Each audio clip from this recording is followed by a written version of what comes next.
onto your butt. Da-da-da. Oh, hello. Welcome to episode 167 of the Civil War Breakfast Club podcast. Tonight, as always, I am joined by Darren, the most awesome Civil War nerd I know. And I'm just his co-host, Mary. And I'm just going to use the excuse that I'm coming off of some plague that I had last week, which delayed our recording by a week. And I had laryngitis, so I don't have the creative capacity, as always, to come up with a creative... Okay. We'll take anyway, it. I'm done. Okay. Well, Mary, so how first, are you? I'm doing great. It is nice that you avoided the light for this past week. I'm not going to admit that I was happy that I enjoyed some silence a little bit, but it's okay. I'm glad to see you well. But we are recording tonight again. In a fantastic intro, as always. You cannot beat that. Cannot beat that. Anyway. But so my question for you is, what are you drinking? Thank you, Mary. I really appreciate that. I'm just drinking some Yingling tonight because that's the local beer. I'm drinking it out of my John Brown coffee mug because we were out earlier tonight with a friend of ours who's doing a John Brown tour this weekend. So I thought maybe I would represent that. And what about yourself? I am drinking just some boxed red wine. Card Bordeaux. Yes, Card Bordeaux. Out of, I've got my General Sherman and his staff mug. Everyone, I'm sure most people know the famous picture of General Sherman and his staff from the Western Theater. Includes Blackjack Logan, Oliver Otis Howard, Henry Slocum is in the picture. Okay, that's what I'm doing. Okay. Yeah. Well, Mary, I don't know. Tonight we are finally going to talk about Lew Wallace at Shiloh and the never-ending controversy of him being the scapegoat that cost many Union lives. I can already see people clutching their pearls. On the first day of the battle, April 6th, 1862. And again, because of the unprecedented bloodletting that took place at Shiloh, the country was stunned, and in many cases, such a tragedy needed to be blamed on somebody, and so for so many, it ends up being on Lew Wallace. Now, we intended to record this last Friday, Mary. I don't know if you knew that, but our original recording date was on the 199th birthday of Lew Wallace. Yep, and I was actually really disappointed when I came down with laryngitis and we could not record. And the one thing I want to mention is that, we have explored the life of General Lew Wallace in an episode from a couple years ago. As you said in this episode, we were just going to look what happened to him at Shiloh. Yeah. And yes, there might be a few people that come out of this episode not looking very good, but that's history. We're just telling the story, and that's history. But yeah, in this episode, like you said, we're going to talk about Shiloh, what decisions were made by Union Commander General Ulysses S. Grant, that went into this battle, and why why Wallace is blamed for its casualties, and whether you think the blame is fair or unfair, that's for the eye of the beholder, and there's a lot that goes into this narrative that sets Wallace up to be a scapegoat versus someone who maybe was truly at fault that we'll get into.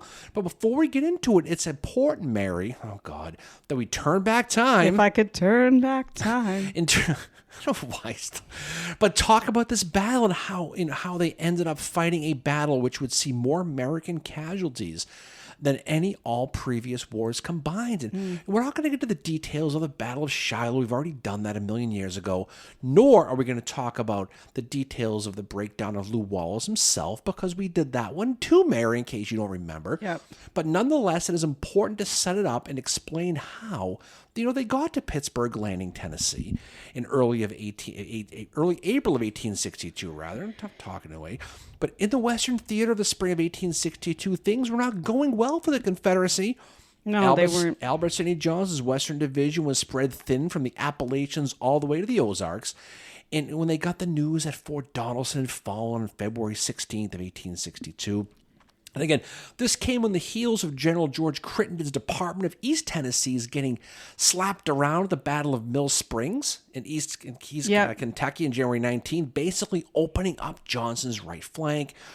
Confederate President Jefferson Davis admitted, quote, "The tide for the moment is against us," at his inauguration on February 22nd of 1862.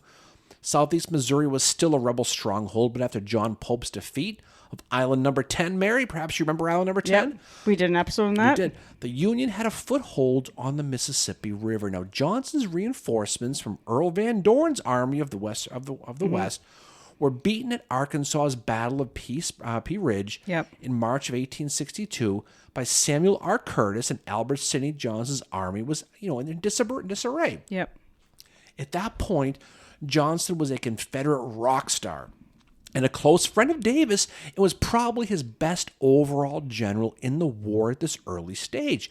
Jefferson Davis, he quoted, quote, "If Albert Sidney Johnston is not a general, we had better give up the war, for we have no general." Well, he really lowered his standards in the years to come. It was early. He was young. He needed the money, okay? But again, to help reinforce Johnson, Davis is going to send 5,000 troops from Massachusetts native General Daniel Ruggles' army in New Orleans, as well as 10,000 from Braxton Bragg's Department of Alabama in Florida, speaking of A-Team. But Davis also sent Johnson another field general, the hero of Fort Sumter himself, Pierre Gustave Toutant Beauregard. Or Beauregard, who immediately wanted to go back to Virginia. When he saw what he did, he's like, I'm going to waste my time here. But he stayed. With all these new men, Johnson split up his army on both sides of the Tennessee River, focusing their defense on the Mississippi, on the Memphis-Charleston Railroad and the Mobile, Ohio railroads. And again, both these railroads met near a junction in the town of Corinth, Mississippi. Mm-hmm. And Johnson felt that his 45,000-man Army of Mississippi needed to defend that junction. Now, this army was famously called a mob by Bragg due to their behavior, different uniforms, overall attitude. They would have to stop a Northern army whose morale was sky high after capturing Fort Donelson, who thought the war was going to be over by the 4th of July. Yeah, and it's interesting that you mentioned that about Bragg and how he's looking at this kind of ragtag, what he sees as ragtag army. So I've been reading Cunningham's book about Shiloh and kind of just that Western campaign in 1862. And it's really interesting how he talks about Bragg. Like, Bragg, at this time, has the most disciplined troops in that army. And that's really interesting when you look at the reputation of Braxton Bragg and how he's viewed. The thing about Bragg is he's constantly drilling his troops. He's making sure they're disciplined so that they are ready to go into battle. So he has probably the best troops at this time. And also, as you said, on the other side of it, the Union Army they've got this, and this is Grant specifically, got this win at Henry and Donelson. So they are actually going into this campaign, which is going to become the Battle of Shiloh, as being kind of, I think, arrogant in a way, kind of like how Lee goes into Gettysburg after Chancellorsville. I mean, they were on a roll. There's no question they're on a roll. But I mean, in the North, speaking of on a roll, the credit for the success they were having was claimed by the commander of the Department of Missouri, one Henry Halleck, Mary. Mm-hmm. Halleck ordered the Army of the Ohio under Don Carlos Buell to travel to Savannah, Tennessee, not Georgia, Tennessee, to meet up with General Charles F. Smith and then join Grant's army, who had concentrated his 6 divisions around that town of Savannah, with camps set up on the west bank of the Tennessee River around a place called Pittsburgh Landing. Now, because Buell wanted to travel overland from Nashville, he was delayed. I mean, we'll talk about Buell later on, but he was one of those people. But he was delayed. He's going to obviously arrive at one point. March 17th, 1862, St. Patty's Day.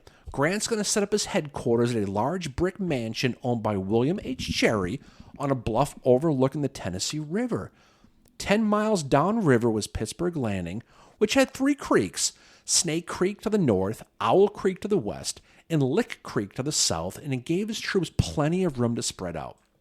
And again, when these troops were in the process of setting up around Pittsburgh Landing, I mean, not everything was DQ blizzards and sunshine around the army. It wasn't, because there were political bickerings up and down the officer ranks that caused similar catty issues that can be seen nowadays on any Gettysburg-related Facebook page, by the way, not for nothing, but especially nowadays. But one of the biggest ones was Grant's head quartermaster, a corrupt fella, Mary, named Reuben Hatch, who was basically used to having full reign when he worked under John C. Fremont in the Department of the West. I mean, for example, Hatch would buy really cheap ammunition, charge the army an inflated price, and pocket the difference. Wow. Surprising it doesn't work for council around here, but that's, But it didn't take long for Hatch to become a real pain in the hindquarters for Grant, who eventually had him arrested for corruption, which meant, again, he needed a new district quartermaster. And this is going to be a big part of this story. The man Grant selected was Captain Algernon Sidney Baxter, a 42-year-old Vermonter who was the son of a Vermont Supreme Court justice and brother of Horace Baxter, a bank owner from Vermont who was one of the richest men in the entire country. Grant very much liked Baxter, and he knew him from his days as the post quartermaster in Paducah, Kentucky, and due to his strict business sense. I mean, he was an X's and O's bean counter type of guy. He was the perfect replacement for a corrupt clown like Hatch. He just was, right? But the job of the district quartermaster can be more rigorous than even that of a general, to be honest. Baxter's job supplied horses for the cavalry, handled all the supply requisitions, DQ cards, ammunition, food, all from divisional quartermasters, and was in charge of setting up Grant's personal bodyguard. So basically, what this guy did, he was in charge. So every division, had its own quartermaster. Mm-hmm. Baxter was the boss of all of them, meaning everything that these guys wanted, the divisional quartermasters, had to go through him or they could not get the supplies. Yeah. And that's going to be a big part of the story later on. Well, that's what I was going to say, is that is the key thing here, just to our listeners, is like Baxter needs to be there if someone comes and says, I need this ammo, correct? For large amounts, he does. Yeah. He needs to be. So but he does everything. The cavalry horses, Grant's personal bodyguard. I mean, he was busier than a one-legged man in an ass-kicking contest. Okay, but he was also a target for political rivals as well. Because once Baxter gets this job, he was immediately accused of stealing $150,000 that was from the district, because he distributed the money to the generals and he didn't get a receipt. So naturally, guess what happens? The money disappears, and Baxter was accused of misappropriation. He was temporarily fired. Wow. It gets straightened out, but Grant's going to give him his job back. But from that point on, he's going to cover his butt. So everything Baxter did, he needed to be written down in duplicate going forward. That was a big deal. This is going to become an important part of his story going forward. So just imagine him. He's a guy who's been burned. Now he has an important job. He's new to the job. Everything he requires from now on needs to be written down in duplicate. Nothing's going to be verbal. This is the way it's going to be. Baxter was also part of Grant's personal staff, which put him under the watchful eye of Grant's adjutant, the fun-loving John Rawlins. Mm-hmm. And just a bit of background about John Rawlins. He is born on February 13th, 1831 in Galena, Illinois. In 1849, his father moved to California because of the gold rush, and he was there for 3 years. So because of this, John becomes the primary caretaker of his mother, sister, and 6 brothers. Even after his father returned, the father does not spend a lot of time with the family. And John is going to blame this kind of carefree lifestyle that his father has and lack of attention to his family on alcohol. And because of this, Rawlins himself is going to become a teetotaler. And Rawlins also believed if he had one drink, he wouldn't be able to stop. Now you look at who he's with during the Civil War. It's Grant. Yeah, well, I don't want to play this whole drunk thing. But he's not. No, that's not what I'm saying. But that's very, very overplayed. It is. No, it is overplayed. But that's one thing that Rawlins, I think, keeps a close eye on Grant and protects him from those rumors as well. And so Rawlins goes on to study law, and he's called to the bar in 1854. In 1856, he marries Emily Smith, and together they have 3 children, James, Jenny, and Emily. Now, during the presidential campaign of 1860, Rawlins is going to align himself with the Democrats, and he supports the presidential campaign of Stephen A. Douglas. And after the Civil War began, the residents of Galena, Illinois held a town meeting, and Elihu B. Washburn and Rawlins both spoke there. And Rawlins said, I have been a Democrat all my life, but this is no longer a question of politics. It is simply country or no country. I have favored every honorable compromise, but the day for compromise is past. Only one course is left us. We will stand by the flag of our country and appeal to the God of battles. So Rawlins is going to take an active role in the organization of the 45th Illinois Infantry, and Grant volunteers to help train the regiment, and he will soon be appointed commander of the 21st Volunteer Regiment. And he requests, Grant requests Rawlins to become his aide de camp. And on August 30, 30th, Rawlins is appointed a captain in the regular army. But also in August, sadly, Rawlins' wife Emily passes away from tuberculosis. And Rawlins develops a fear that he would one day die of that same disease. After Rawlins reports to Grant's camp on September 14th, he would be by Grant's side throughout the Civil War and afterwards.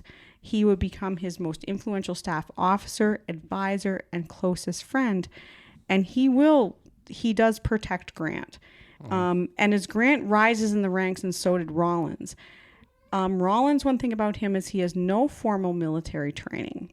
But this is where we find Rawlins with Grant going into Shiloh, is he's on his staff. He's one of his closest friends. And he's there for Grant. Well, I mean, he's like you said, he's extremely protective of Grant. Yeah. And he looked up to him as a father figure. There's no question he did. He also made sure that with all the political backstabbing that was happening, that everybody knew Grant was in charge. Don't forget, this is coming off of Halleck at Fort Donelson. There's a lot of stuff going on that we're not going to talk about because we've talked about it before. But going back to this, Grant had spread his army out throughout the area of Pittsburgh Landing, with his advanced divisions being William Sherman's for her to marry, the 5th Division on the Union right on the Hamburg-Purdy Road, General Benjamin Prentice's 6th Division was going to be to Sherman's left on the East Corinth Road, John McClernand, his 1st Division, Stephen Herbert's 4th Division, and William H.L. Wallace, his 2nd Divisions are all battle-tested, were in the road closest to Pittsburgh Landing itself.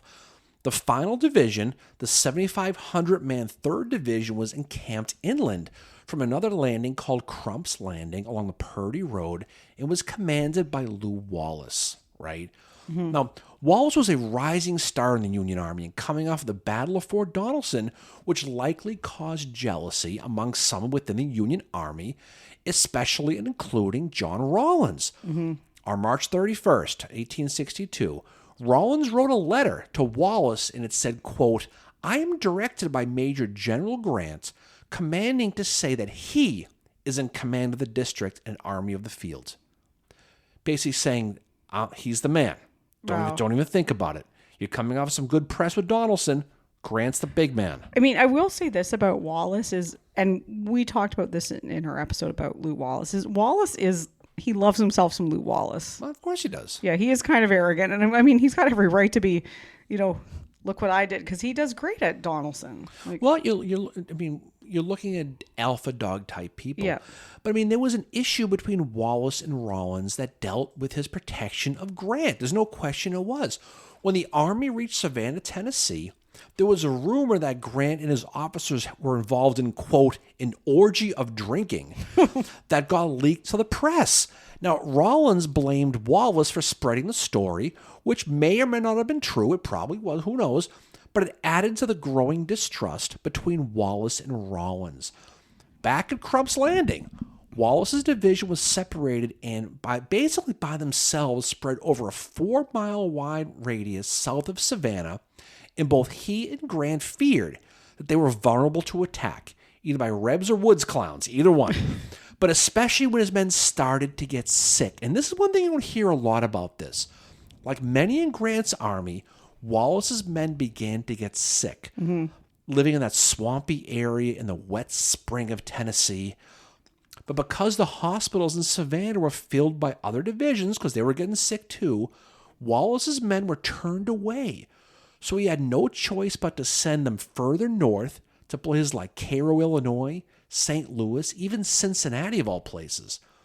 Somehow, Henry Halleck got wind of this and immediately reprimanded Grant for sending his troops so far away, who in turn reprimanded Wallace for, guess what, not informing him he was doing this. So Wallace's men are getting sick. He's not going to tell Grant, I'm sending these guys to people like Cairo or St. Louis. Yeah. He just does it. Halleck finds out about it, says, why are you sending your guys all the way to friggin' God knows where? He's like, I didn't know he was doing that. So now Grant's going to reprimand Wallace for this. Wallace is going to push back on Rawlins, saying that he didn't think Grant would have a problem with this, considering some of the cases were life-threatening. And again, this is going to piss off Rawlins because, again, he feels that Wallace is a little too familiar with Grant. Okay, he doesn't know his role, as the great Rock would say, Dwayne Johnson back in the day. Know his role. He thought that he maybe was a little bit too familiar, thought he was a little too big in his britches. Yeah. This hospital issue, right before the Battle of Shiloh, caused somewhat of a measuring contest between Wallace and Grant over authority. Now, it's going to get worse because Halleck is going to criticize Grant, again, for not having proper medical supplies or an appointed medical officer. Well, I also think, too, Halleck is out to get Grant He did. because Halleck wants the big boy chair. So now, because of Wallace, Halleck has an excuse to reprimand Grant over an issue started by Lew Wallace, which realistically was done to benefit his men, not to benefit Grant. Wallace had nothing wrong with this. He didn't try to embarrass him. But again, the way it kind of played itself out, it gave Halleck an excuse to give Grant a hard time. Grant and Rawlins didn't like this and blamed Wallace for starting it because they didn't think Wallace liked Grant. It's all politics at this point. Despite the sickness and the miserable camp conditions, morale in the North actually remained high.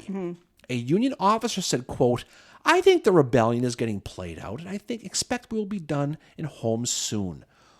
This seemed to be proven more when Confederate deserters trickled into Union camps from Corinth, telling these tales of demoralized and miserable Johnny Reb soldiers in Johnson's army. They were miserable. On April 1st, 1862, Grant's going to issue Special Order Number 30, stating his army's headquarters was being moved from Savannah to Tennessee to Pittsburgh Landing, while an office would be kept in Savannah. This order was signed by Rawlins. Just that, Rawlins, like Beyonce, right? In reality, no effort was made to move the headquarters, and Grant remained upriver at Cherry Mansion. Maybe the April 1st directive was an April Fool's joke. We don't know, Jeez, right? Could you imagine? But in any case, he's telling people are moving to Pittsburgh Landing, but he's not moving. He's going to keep it. He's going to stay where he is. He is going to keep an office down there, middly, but he's going to stay in the mansion. Grant also decided to send his wife Julia his personal watch for safekeeping, which meant that he had no direct idea of what time it was. He had to ask staffers for the time. So he's likely asking Rawlins? Probably Rawlins. Maybe give him the time of day, who knows? But that's the thing. On April 3rd, Grant's going to send an order for coal to Paducah for his steamships. And he writes, quote, "We are entirely out of coal," which took a few days to arrive. Now, if someone tells you they're entirely out of coal, like when you say we're entirely out of beer, what does that usually mean? You need to GTFO to... That means you ain't got none, right? The cupboard's bare, right? This coal issue never appeared in Rawlins' report of the battle, even though he said Grant rode the steamship Tigress to Pittsburgh Landing around this time, which is impossible because why? They had no coal. The tank was empty. They couldn't go, so there's no way he could have. As of the 3rd, there were no plans to move Baxter's quartermaster headquarters to Pittsburgh Landing per Rawlins Special Order Number 44 to Grant, nor was there any movement to move their overall headquarters there since Buell had not arrived. They're going to stay at Cherry Mansion. Yeah. So here's the thing, and this is the important part about it. Grant's staying at Cherry Mansion. Okay, he's staying in Savannah. But because Baxter, the chief quartermaster, is also part of his staff, he's staying there too. And this is going to be important. Now, again, to be honest, in Grant's defense, I'm not trying to pig pile on Grant here, they do not anticipate or fear any imminent attack because Albert Sidney Johnston his army was 20 plus miles away in Corinth. As late as the 5th, one day before the battle, Grant's going to write to Halleck and he's going to say, quote, "I scarcely the faintest idea of an attack being made upon us, but will be prepared should a thing take place." But also on the 5th, you have Sherman writing to Grant to tell him, "All is quiet along my lines. Now, the enemy has cavalry in our front, and I think there are 2 regiments of infantry and 1 battery of artillery about 2 miles out." Sherman also very optimistically informed Grant that nothing will occur today more than some picket firing. And he said, I will not be drawn out far unless with certainty of advantage, and I do not apprehend anything like an attack on our position. This is on April 5th. The other thing that has happened too is Sherman has been informed, not just once by Appler. Appler was the last time, the guy from Ohio, that told Sherman there's rebels there in our front. And that's when Sherman says, there's no regiments here. Take your damned regiment back to Ohio. Sherman was informed twice before that there was likely Confederates out there. Mm-hmm. And he's writing to Grant and saying, oh, everything's quiet. It's fine. When there is rebels out there, and it turns out it's Claiborne's guys, as we know from how the battle plays out. But for Sherman to be told 3 times and basically to ignore, like, I don't want to say he's ignoring it, but he kind of is, I guess. And he's very, with Grant, he's very like, I'm not going to be attacked. Don't worry about it. No. And at the same time, Lew Wallace is at Crump's Landing west of the Tennessee River, protecting Grant's right flank. He'll divide his division with Morgan Smith's brigade. This is the 8th Missouri, 11th and 24th Indiana. They're going to be at the landing. Charles Whittlesey on the far right. This is the 20th, 56th, 76th, and 78th Ohio. And John Thayer's 1st Nebraska, 23rd Indiana, 68th Ohio, 68th Ohio. They're at a place called Stony Lonesome, which was where I was psychologically many Friday nights back in the day. not for nothing. But that's where Wallace's guys are. This area is swampy, and according to one of Wallace's men, the roads were, quote, a little better than a muddy cowpath, which basically is any modern highway in Pennsylvania, Massachusetts, by the way, but that's just the reality. But that's also because the weather and they've had lately, the storms, the rains, all that. But Wallace, he knew that at some point he's going to have to move south, okay, towards Corinth. And if they're going to move his 7,500-man army and wagons along with 12 artillery pieces, he is going to need to improve the roads. So what Lew is going to do, he will join his 2nd Division commander, William H.L. Wallace, same last name to make it even more confusing. Not related. They're going to map out and prepare the best road to and from Shiloh in case of an emergency. They work together to make the Hamburg-Purdy Road, which is over Owl Creek Bridge, to make it a good road for potential travel. The correspondence between the two Wallaces disappeared not long after W.H.L. Wallace was mortally wounded at the battle. He'll also send out cavalry to explore the area and told him a road called the Shunpike is the best overall road because it was the furthest from the Tennessee River, to your point, is wet and overflowed. It's the most dry, and especially in the spring. The river road was the closest to the river and was a muddy quagmire, giggity. So to deal with that, Wallace had his pioneers corduroy the river road, which is basically placing logs over it to make it passable, so he could move his artillery down the river road if he had to. Now, you mentioned Sherman. Sherman at that time was up basically on the furthest to the right. Yep. So if Wallace came down the Shunpike, he'd be on his right, okay? So what are the Rebs doing, Mary? Back in Corinth, the Rebs are making plans themselves, okay? April 2nd, Benjamin Cheatham's 2nd Division and Leonidas Polk's 1st Corps was 25 miles north of Corinth at Bethel Station and reported that Lew Wallace's 3rd Division was moving west from Crump's Landing. Okay, so they're getting intel that Wallace is moving. Cheatham reported that Wallace was going after the Mobile and Ohio Railroad. It wasn't true. He was overreacting. But Johnson also got the intel that Don Carlos Buell's Army of the Ohio had crossed the Duck River. They were going overland. Yep. It was not far from Savannah. Beauregard looked at both of these pieces of info and said, well, quote, now is the time to advance and strike the enemy at Pittsburgh Landing. He's going to go to the big man, Albert Sidney Johnston, who is going to agree with him, and he'll order Beauregard to plan the attack. So what the Rebs have here is they get information that Buell's Army of the Ohio is coming. They're getting some bad info that Wallace is moving west towards the railroad, and they think that they have an opportunity here, right? What he did do is he used Polk's men on the left, Bragg's in the middle, and William Hardee's on the right, with John C. Breckinridge in the rear as a reserve, and they're all going to move northwest towards Pittsburgh Landing. And we're not going to talk the details of the battle, but it's important to know how they're all set up just for later. Yeah. When they reached the Union lines, the plan was to force the Feds west, away from the landing, into the swamplands, thus blocking their escape route to the Tennessee River, and destroy the Union Army in the swamps around Owl Creek. Okay, Johnson's going to approve Beauregard's plan, which was complicated because it meant moving thousands of men over a 30-mile-wide area, all expected to attack around the same time at an intersection on the Ridge Road, which is 14 miles north of Corinth, at a local farmhouse called Mitchie's. Now, we've mentioned this before. Rain and terrain are going to slow the rebels down, and they're going to be about 12 hours behind schedule. The attack was scheduled for dawn on Saturday, April 5th, but as of Friday afternoon on the 4th, Breckinridge's troops hadn't even started moving yet. The rebels finally arrived at night on the 5th, and they're going to get into position just a mile south of the Union lines, and they're told to be very quiet. Except they're not. Except they're not. Because naturally the rebels are firing their guns. They want to see if the nonstop rain has made their powder wet. And the way to find out is to fire it.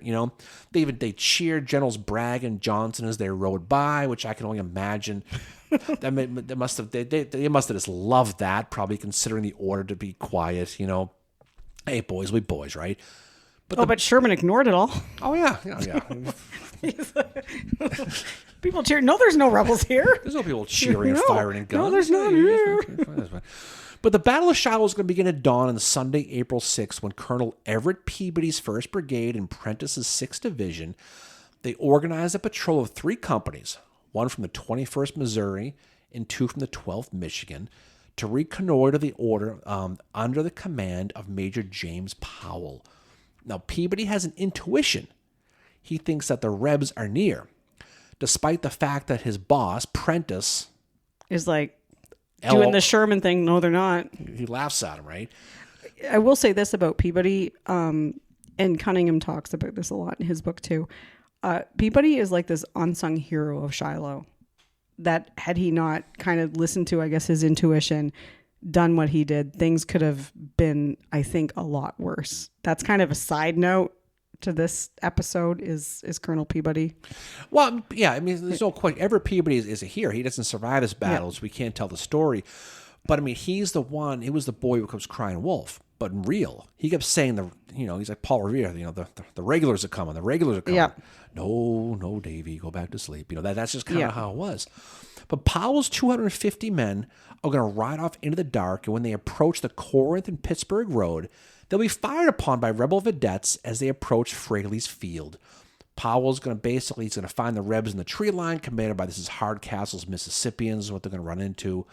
But remember, Grant's headquarters was 10 miles away upriver at the Cherry Mansion when the attack began right around 5 o'clock in the morning, 5 a.m., right? The musketry went on for about 2 hours, and it was just after 7 o'clock in the morning when the Rebs opened up with their artillery, which was heard at the Cherry Mansion in Savannah. Yep, because Grant had got up for breakfast. Grant's finishing his McMuffin, and he tells his staff, quote, "The ball is in motion," and he's going to board his steamer and head to Pittsburgh Landing. Now, again, a lot of the reports from this are he said, she said stuff, right? Yes, because the timing is all... The timing screwed up. Over the place. But imagine Pittsburgh Landing for a second, okay? In the Tennessee River. There were several steamers in the landing. It was like driving through Dillsburg at rush hour, okay? It was just slow, okay? Or Storrow Drive. Oh, yeah, exactly.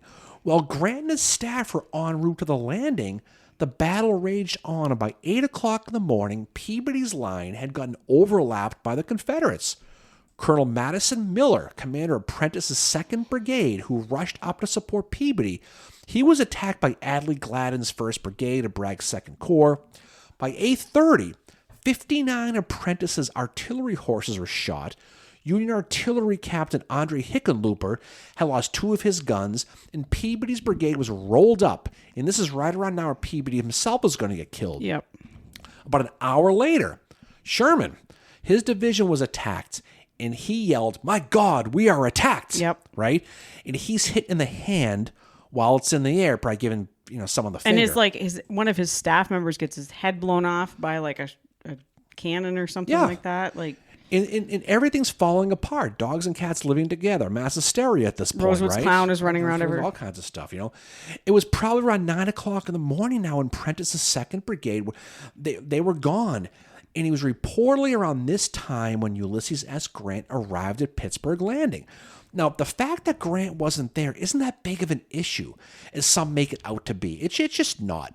But the issue was his district quartermaster that we talked about, Algernon Baxter, who was not there due to the fact that he kept his headquarters at Cherry Mansion instead of Pittsburgh Landing. And again, Baxter was in charge of the ammunition and supplies. And once the rebels attacked and the Federal Army ran out of their standard 40 cartridge allotment, getting ammo became a real issue. The 15th Michigan was ordered to go in and support Prentice, but they had no ammunition at all. And when they tried to get some, they were rebuffed, and they were told, quote, "The district quartermaster," this is Baxter, "is not with us this morning. Baxter will only answer this request of the division quartermasters. You will need to wait for his approval." Okay, just imagine. You're told to go to battle. I ain't got nothing I got nothing. They're ordered to go in anyway. And because they were told they could not wait. They went into battle, the 15th Michigan, with no ammo. With nothing, okay? By 9:30 in the morning, Sherman's line had broken, and the Union Army fell back to the Hamburg-Purdy Road. On his way to Pittsburgh Landing, Grant's going to stop at Crump's Landing. He's going to stay on his boat for a brief meeting with Wallace. Yep, and all Grant does is he shouts an order to him. His orders to Wallace were to hold the division in instant readiness to move and to send patrols out to ascertain if Johnston was moving to Crump's Landing. Mm-hmm. That is Grant's verbal orders. They're not written down. Basically, just kind of keep your engines running. Yeah, so hold your own. I'll tell you where to go, but just stay ready. Now, Grant, along with Baxter and the rest of his staff, are going to then continue on to Pittsburgh Landing. When they get there, it was probably just after 9, and this is as Prentice's men were falling back when he realized that he needed Wallace's men immediately. Grant reportedly told and ordered John Rawlins to send a messenger to Lew Wallace to come to the field ASAP, and this is really where the controversy kind of is. Yeah. Grant gave this order orally and didn't write it down. He dictated it. Historical memory says Grant ordered Wallace to get to Pittsburgh Landing, which meant Wallace needed to use the River Road, the one that he had corduroyed that we talked about to get to the landing. Now, whatever Grant's order was, Wallace was going to obey it. There was no way he was not going to. That was never a question. You get an order from the commanding general, you order it. Disobeying it was not even possible. The issue that caused the controversy isn't completely due to the order. It was who was sent to deliver it. Rawlins took Grant's verbal order, and instead of giving it to a lower-level officer to deliver it, who did he give it to? Baxter. He gave it to Algernon Baxter, the chief quartermaster of the Army.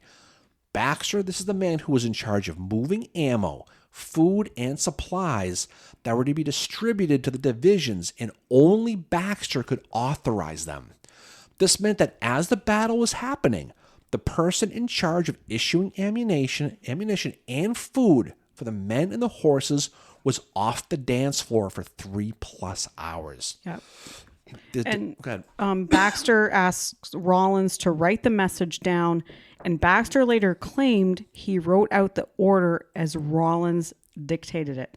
So Baxter is going to head out in the Tigers to find Wallace, and Rawlins goes to the front to find Grant.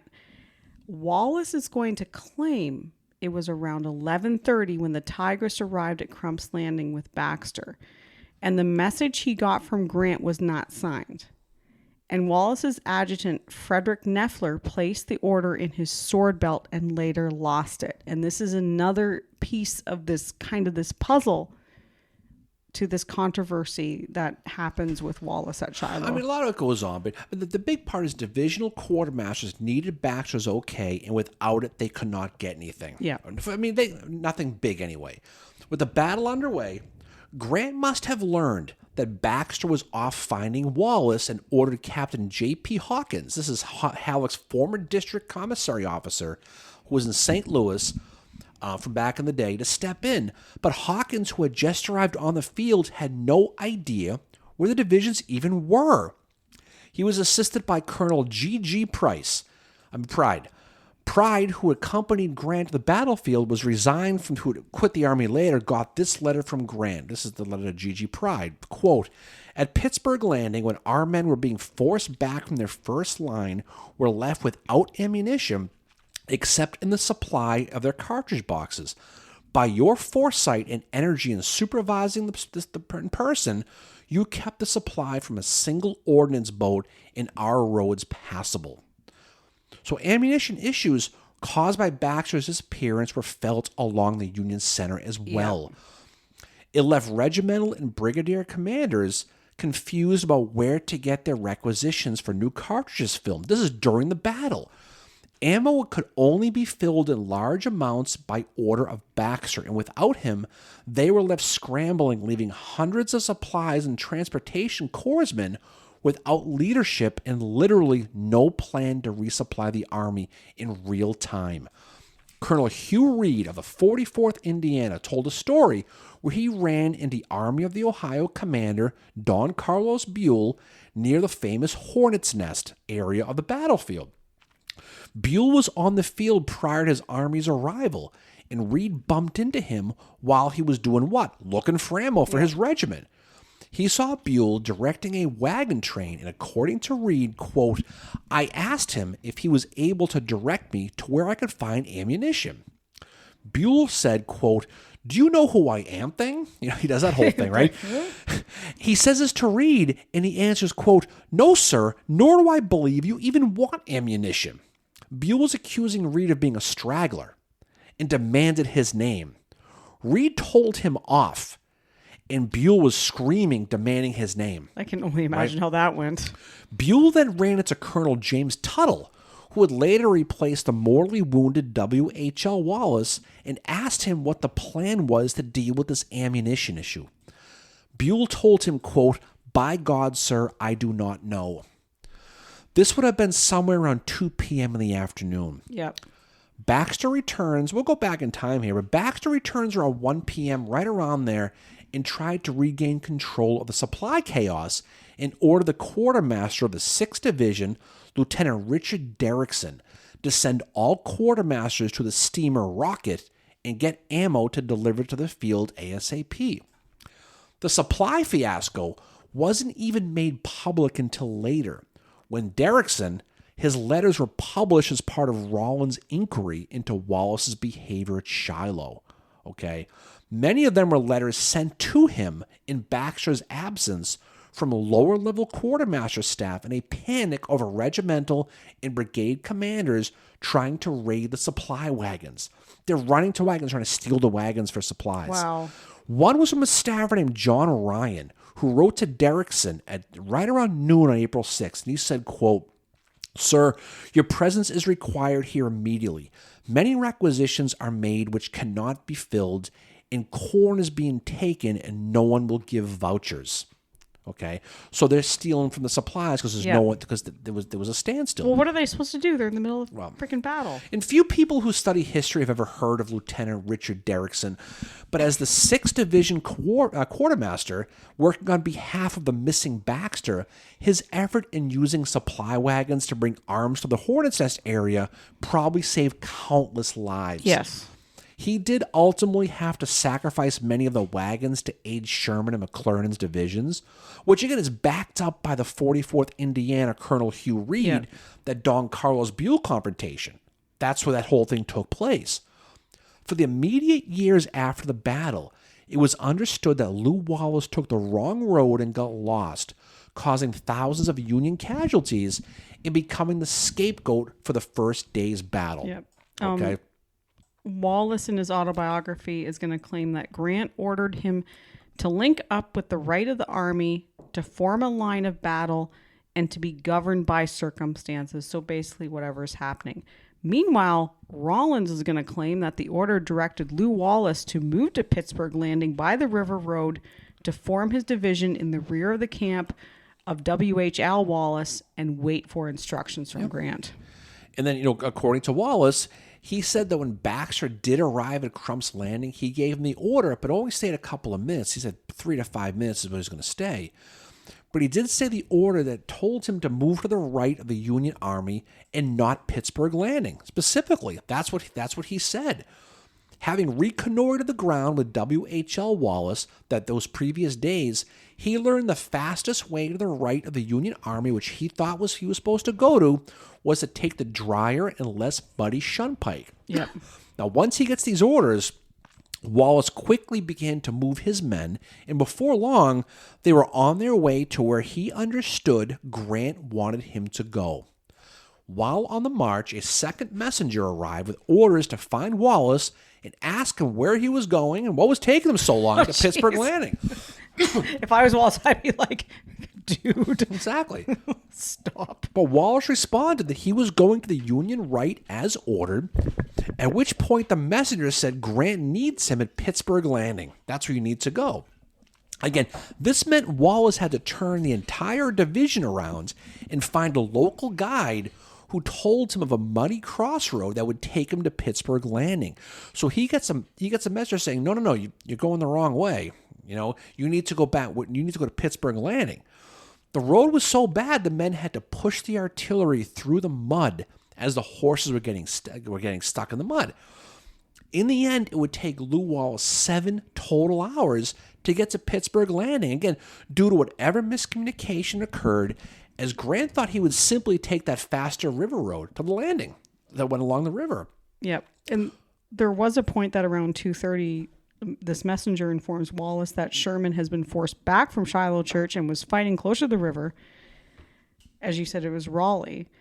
And Raleigh says, don't you know that Sherman's been driven back? Why, the whole army is within half a mile of the river, and it's a question of if we are not all going to be driven into it. I mean, Wallace and his division, they had to march 17 miles in 7 hours through that muck in the mud. And despite what history says, they did not take their time. They hauled ass. They did. By the time they arrived, it was too late to do anything, as the day's fight was basically over. But it cannot be understated that during these 3 hours that Baxter was away, desperate soldiers were doing whatever they could to find ammunition as these casualties mounted because of it. You have men like the 15th Michigan going to battle without ammo. Yep. That's where your casualties are going to be coming from, okay? Yep. April 6th ended with the Rebs on the cusp of a major victory, with General Sherman meeting with Grant under the tree and famously saying, we've had the devil's own day. And lick him tomorrow, lick him tomorrow, right? But Monday, April 7th, saw the arrival of Don Carlos Buell's 20,000-man Army of the Ohio, reinforcing Grant with a complete fresh army, and he was ready for a counterattack on the Confederates. Lew Wallace's 3rd Division was placed where? On the Union far right, ironically the same place he was ordered to go the previous day per Wallace. Yep. Okay? Per Grant. Right? Per Grant, right. Yeah. The Confederate line in their front was strong, but it was all mixed up. It was intermingled. And keep in mind, though, the Confederates have lost Albert Sidney Johnston. He's been killed the day before. Right. And Beauregard is now in charge of the army. And the whole thing with the whole Confederate army, they were all intermingled. The communication was screwed up. They just got all twisted around.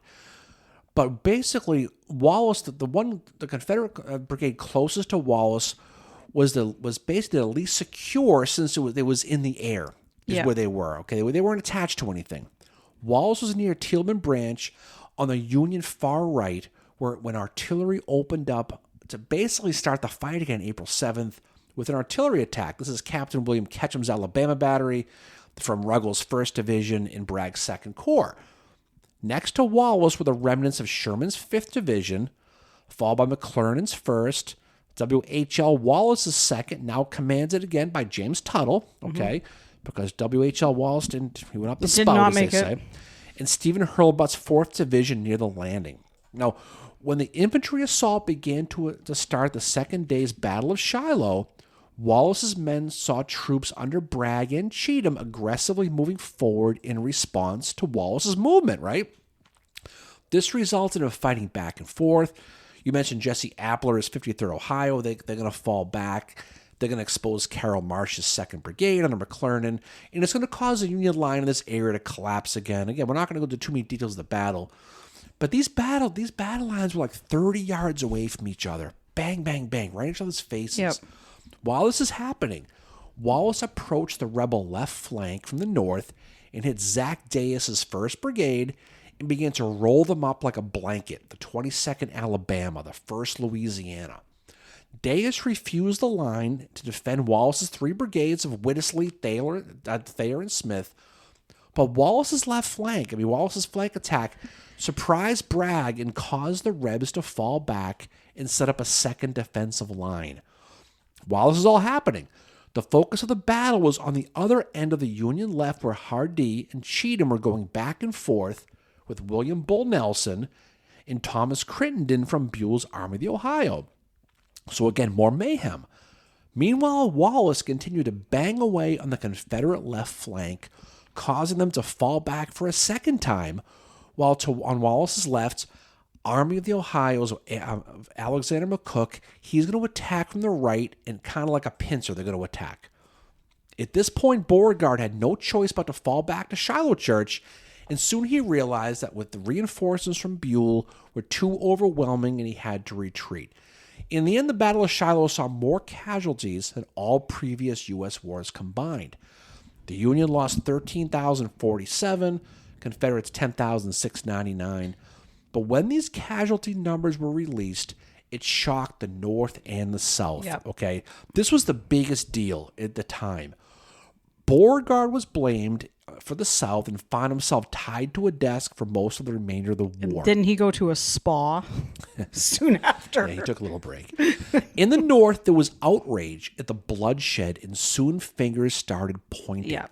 On April 23rd, Secretary of War Edwin Stanton wrote a letter to Henry Halleck, and it said, quote, "The President desires to know why you have made no official report to this department respecting the late Battle of Pittsburgh Landing, and whether any neglect or misconduct of General Grant or any other contributed to the sad casualties that befell our forces on Sunday." Halleck must have confronted Grant with this letter, because in Halleck's response to Stanton the next day, he wrote, quote, "The sad casualties on Sunday the 6th were due in part to the bad conduct of officers who were utterly unfit in their places." Oof.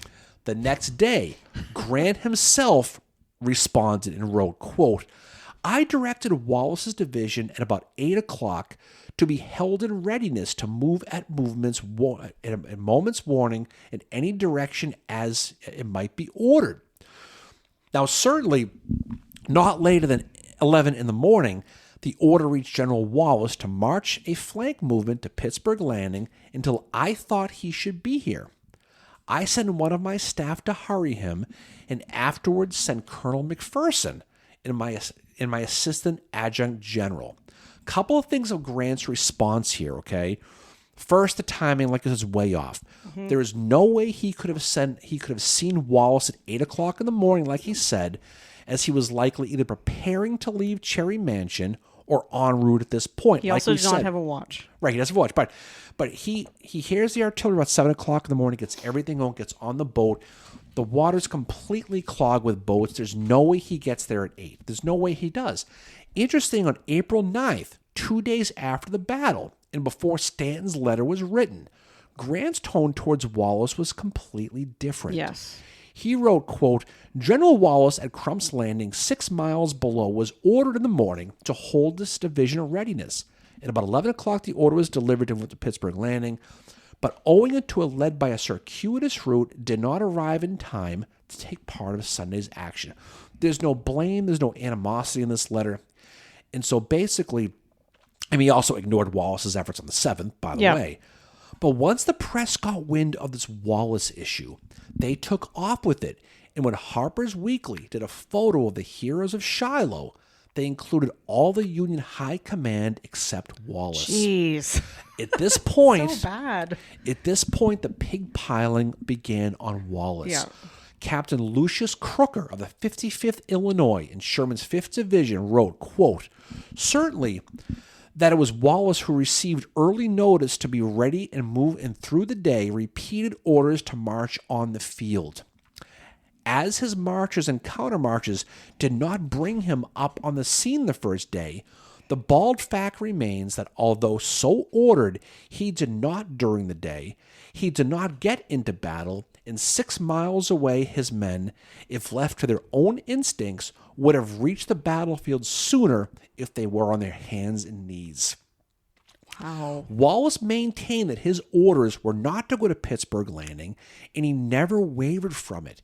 And the truth fell on Algernon Baxter, that quartermaster we talked about who delivered Rawlins' dictated note from Grant. 25 years after the battle, Baxter finally wrote of it. He hadn't before. Wow. And he wrote, and this is what he wrote now, quote, "On Sunday between the hours of 8 and 9, April 6, 1862, Adjutant General Rawlins of General Grant's staff requested me to go to Crump's Landing 5 miles below, and ordered General Lew Wallace to march his commands at once by the river road to Pittsburgh Landing to join the army on the right. At the same time, Adjutant General Rawlins dictated the order to General Wallace, which was written to myself and signed by General Rawlins. The order disappeared and was never found, which is unusual since Baxter, after that Hatch issue from before, demanded everything be written in duplicate. Remember that? Yes. So it existed, but it disappeared. The orders vanished. Well, that's what happened is like apparently Wallace gave it to his aide de camp and the order disappeared. Right. Well, the Wallace is mentioned here by Baxter. It does mention Pittsburgh Landing. It clearly stated that he was to report to the right of the Union Army, which is exactly what he said, which is what Wallace understood and maintained years later. Yeah, that's what Wallace said in his autobiography. Okay. Right. So whether miscommunication or not, it's clear that the use of the direct quartermaster Baxter in the chaos it caused with the ammunition was at worst equal and likely more to blame than Wallace's escapades on April 6th. Yeah. It's clear that the problem was the narrative that was being run by John Rawlins here. Not only the man who protected Grant, but more important, the man who literally chose Baxter to deliver the message while dictating it versus writing it. Rawlins did what he could to deflect blame from himself or Grant. Years later, Rawlins testified at the hearing about Wallace at Shiloh, and he wrote, quote, "Captain Baxter returned before 12. His delay of your orders to General Wallace about an hour after. Captain Baxter had gone down the steamer Tigress to General Wallace. An officer of the 2nd Illinois Cavalry who was well acquainted with the road leading to Crump's Landing was sent by you with a verbal message to General Wallace to hurry forward with a general dispatch. The officer returned between 12 and 1. Was Rawlins in another time zone? Well, earlier, Rawlins said Baxter didn't get going to see Wallace till after 9. Jeez. So if the 2nd Cavalry, if the 2nd Illinois Cavalry officer knew the road so well, why did it take him 3 hours? Okay? He also makes it sound like Baxter wasn't gone so long, when clearly he was gone 3 to 4 hours by Baxter's own words. Okay? In the end, the casualty figures were what they were, but the concept of the war ending by July 4th was as likely as you passing on a happy hour, realistically. But regardless, okay, it's clear that the blame game, the scapegoating, in the good old case of CYA was used by John Rawlins to deflect the blame of the carnage of Shiloh from himself and Grant at the expense of a man who was likely just following his orders. Yes. Lew Wallace's career would get put on a back burner after Shiloh. He was put in charge of the defenses of Cincinnati in September of 1862.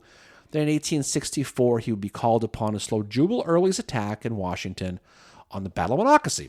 Now again, though initially blamed again for the loss of Monocacy, his efforts were finally realized and he would earn some praise from Grant.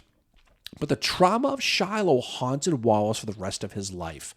He wrote, quote, "Shiloh and its slanders, will the world ever acquit me of them?" Well, I think that's why he wrote Ben-Hur. 1867, he's going to write Ben-Hur, and after a train conversation with the agnostic Robert Ingersoll, which made him question his faith, the whole deal. But when it's published in November 12th of 1880, Ben-Hur became the best-selling American novel of the 19th century, outselling Harriet Beecher Stowe's Uncle Tom's Cabin. Yep. By 1900, Harper and Brothers had sold 400,000 copies, earning Wallace $11,000 in royalties, about $290K in today's money. And Wallace's book, written to try to exorcise his personal demons from Shiloh, is still a popular movie today. It's been made over and over and over again. Yep.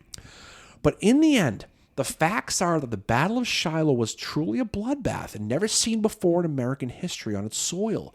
But it's clear that as soon as the battle ended, men like John Rawlins quickly looked to spin the narrative and make sure any blame for it was not given to General Grant.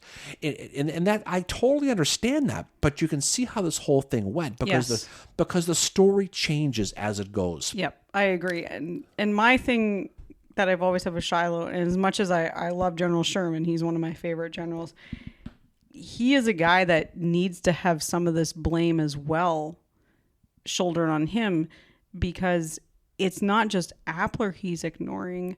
It's two other guys as well that come to him, in the days leading up to Shiloh, saying the rebels are there, and Sherman ignores them. He doesn't relay those messages to Grant, and when he's writing to Grant, he downplays what is happening, and he comes face to face with it on the morning of April 6th. Well, a couple things about this too. Okay, yes, they did not intend the battle to happen. I mean, no, Johnson and Beauregard pantsed them. They did. Yeah. And so the mistakes that were made on this, on the Union side, for one, having the headquarters at Cherry Mansion was a big deal. Yeah. That was. But I don't blame Grant for wanting to stay in a mansion versus staying in. No, Grant had also hurt his ankle as well, so he was not very mobile at the time. And he was okay, and it wasn't like they knew that the wolf was at the door and he stayed behind. Yeah. They would not anticipate a battle, but the bigger issue again was having Baxter stay with him. But again, once the battle does happen and they win, he completely ignores all of Wallace. Wallace was the hero of the second day. Yes. And he completely, in the reports, completely ignored him. But when Lincoln and Stanton and Halleck got wind of these casualty figures, and again, these numbers are going to be wiped out by Antietam and Gettysburg, and all these battles are going to come later. But at the time, the newspapers are flipping out. What the heck happened? What's going on with this? Grant's on shaky ground with Halleck already. Okay, now you find out this Union bloodbath that all the newspapers are freaking out about. It's easy to find someone to blame. It turns into the blame game. I don't blame really Grant for it, but clearly Rawlins. Yes. If you're Rawlins, okay, you don't want Grant to get in trouble here for this. But you're the one who gave the order to the guy in charge of passing out the ammo. And guys are running out of ammo during the battle and getting slaughtered looking for ammo. It doesn't look very well. So it's easy to blame the guy that you don't like anyway, going back to Donaldson and going back to your personal issue you have with him because you think he's too familiar with Grant. Yeah. So he's an easy target. He's shooting fish in a barrel. And it's unfortunate because Wallace's entire life from that point on is to try to rehabilitate himself. And we've talked a lot about guys' rehabilitation stories going on. George Lamb Willard here at Gettysburg, we talk about people like that. It's important in their lives that they want to be able to tell their story. Yeah. And this is a situation where the machine that surrounded Grant, being primarily Rawlins, needed to find someone not to blame. Grant, he's an easy target. He does. And it's unfortunate because, like we said before, he ignores the second day's battle. Wallace was going to follow orders the best way he could. And that's exactly what he did, is he did his best to follow orders. Personally, I'm not a huge fan of John Rawlins because I think he's an opportunist. Well, the thing about it, though, is he probably realized, okay, I probably screwed up here sending the district quartermaster. Who can I blame? When I could have sent the damn Rosewoods clown to go deliver this message, okay? I send one of the most important people in a real-time battle, and now I've got guys going into battle with no ammo, guys looking for weapons, raiding wagons. For food and weapons, because my guy who's in charge, the only guy in charge of delivering these materials, is not here. You know it's going to come back on you. So you have to start playing the blame game, and that's what happens. And I'm sure someone can come back and say, well, maybe Rollins didn't realize the importance of Baxter, but it's like, no, Rollins should have realized the importance of Baxter. He's a district quartermaster. Because Rollins is also the aide-de-camp of Grant. He should realize the importance of these people. No, and so he sent the wrong guy. He probably realized it at some point, but he didn't like Wallace, and so he was looking. He was looking for a scapegoat, and Wallace, as you said, like even leading into this before Shiloh, the two of them are starting to have it out. Yeah. I mean, it's unfortunate. I mean, Lew Wallace gets a lot of crap for this. Some of it's probably, he had his personality was such, he probably was an easy very target. Arrogant. Okay, but I think in his case, it's easy to find if you study this on its face. Okay, fine. You read the reports. Okay, he was supposed to come the River Road. He didn't. He was 7 hours late. We got our butts handed to us. I missed my 7,500 men, my 12 artillery pieces. It's his fault. But when you look at the details and you find out why and how he was late, it's easy to look at him and understand that there's way more to the story. Now, people want to believe it's Lew Wallace's mistake and that he screwed this whole thing up. Knock yourself out. But I think when you look at the details, what Algernon Baxter did, nothing, and he did nothing wrong. He was following orders too. But the fact that he was chosen to do this and what it caused, the ramifications that it led to, you can see with the mess that happened here and why someone had to be blamed. It was Wallace. Yep. And I think this is like an aspect of the Battle of Shiloh that doesn't get talked about. I think too often we just look at what were the casualty numbers and like, let's look at the generals on the field. And, that includes Lew Wallace kind of thing. We don't look at what is happening behind the scenes and how it's affecting it. It's all politics. And again, especially early in the war, when you have to understand the dynamic between Halleck, the dynamic with Grant, the dynamic with Wallace, all these moving parts, all trying to think that this war is going to end quickly. We want to make sure that we're in the right spot when this whole thing ends.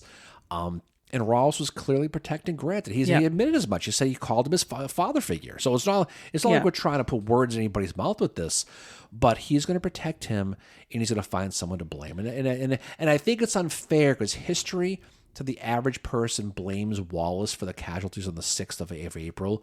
But I think, like anything else, when you look really into it, it's probably an unfair characteristic. I completely agree with that. And the other thing, too, is like these are humans and they have emotions as we do today. And I have no emotions. Oh, whatever. Black-hearted bastard. Jesus. Mean. But they have like, of course, absolutely. And there's stuff happening that is not military, like this kind of bubbling feud between Wallace and Rawlins that is starting to happen, that is affecting the battle as well. It is. I mean, he never really got his vindication. He wrote his book. Ben-Hur tells his story, and he clearly does. And, there's a lot of great people. The Lew Wallace Museum does a great job telling his story out there in Indiana. And shout out to them. Yep, and it's worth studying looking into this because it's a fascinating part of the history, not just the battle, but the politics that goes behind and it. The people as well. People. So what's coming up for us next? So our next episode is going to be on the Anaconda Plan. And we're coming right around next week, Mary. Yes, so back-to-back episodes for us because I got laryngitis. Hopefully you avoid the light again, so maybe we can. Hopefully you don't go over a plague I had. I'm very hoping I do. And then we got to sit down and talk about some more episodes. But for the rest of this year, some of the episodes we have planned are Lily's Battery. So anyone familiar with Eli Lilly, the Battle of Chickamauga, we will be talking about him. We are going to be revisiting John Brown.